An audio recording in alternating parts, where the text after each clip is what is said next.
Readymade বাড়ি কিনলে যা হয় আর কি, ইচ্ছা মতন খরচ করেও নিজেদের মনের মতো করে কিন্তু তৈরি করা যায় না। তারপরেও চিন্তা করলাম যে 1 টাকা খরচ না করে কী করে পুরো বাড়িটা কালার করব, সেই প্ল্যান আর কি। হ্যালো এভরিওয়ান, আসসালামু আলাইকুম। কাছে দূরে দেশ ও দেশের বাইরে যে যেখান থেকে আজকে ভিডিওটি দেখছেন, আশা করছি অনেক বেশি ভালো আছেন। আপনারা ইতিমধ্যে জানেন যে বাড়িটা কিন্তু আমরা কিনেছি, তো কেনার সময় বাড়িটার অবস্থা এরকম ছিল না। বাড়িটা কিন্তু কোনো রকম কালার করা ছিল না, তো যেহেতু কালার করা ছিল না এই জন্য আমরা কালার করেছিলাম। কিন্তু দেখতে পাচ্ছেন দেয়ালের কি অবস্থা, দেয়ালটা কিন্তু পুরোটাই তুলে ফেলে তারপরে দেয়াল প্লাস্টার করে আবার কালার করা হয়েছিল। তো এই রুমটা জাস্ট একবার কালারই টানা হয়েছিল, তো চিন্তা করলাম যে একবার কালার করা হয়েছে আবারও করা দরকার, না হলে কিন্তু দেখতে ভালো লাগবে না। তো যেহেতু রং মিস্ত্রির অনেক দাম আর কি, অনেক টাকা লাগবে, তা হাতে একদমই টাকা ছিল না। তো হাজব্যান্ডকে বললাম যে যেহেতু হাতে টাকা পয়সা নেই আর রং মিস্ত্রিকে না দিয়ে সেই কাজটা যদি নিজেই করা যায় তাহলে কিন্তু খরচটা কমে গেল।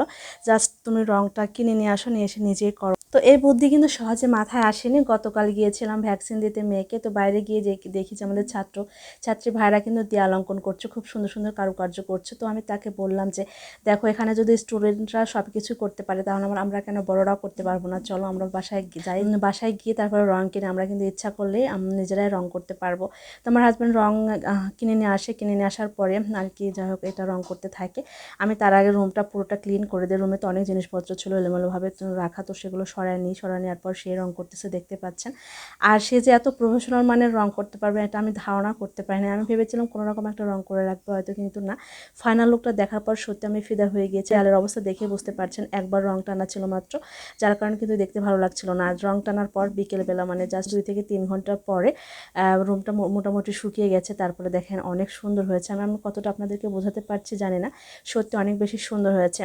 তো এই বাড়িটা কেনার পর থেকে কিন্তু আমরা অনেক খরচ করেছি, তারপরে কিন্তু নিজেদের মনের মতো করে নিতে পারি না। চেষ্টা করছি কোনো রকমভাবে ঠিকঠাক করতে। এই বাড়িটা কিন্তু কিছুদিন পর ভাড়া দেব, আর ভাড়া দেওয়ার জন্য কিন্তু পরিপাটি করে নিচ্ছে আরও বেশি করে, যাতে করে ভাড়াটিয়ারা কোনো কথা না বলতে পারে আর কি। আর ফাইনাল লুকটা দেখেন, সত্যি অনেক বেশি সুন্দর হয়েছে। আমার কাছে তো ভীষণ ভালো লেগেছে। কোনো রকম টাকা খরচ হলো না, মাঝখান থেকে কিন্তু আমাদের পুরো রুমটা খুব সুন্দরভাবে কালার করা হয়ে গেল। মাঝে মাঝে কিন্তু এরকম ছোটোখাটো বুদ্ধি খাটিয়ে টাকা পয়সা বাঁচিয়ে নেওয়া যায়, তাই না?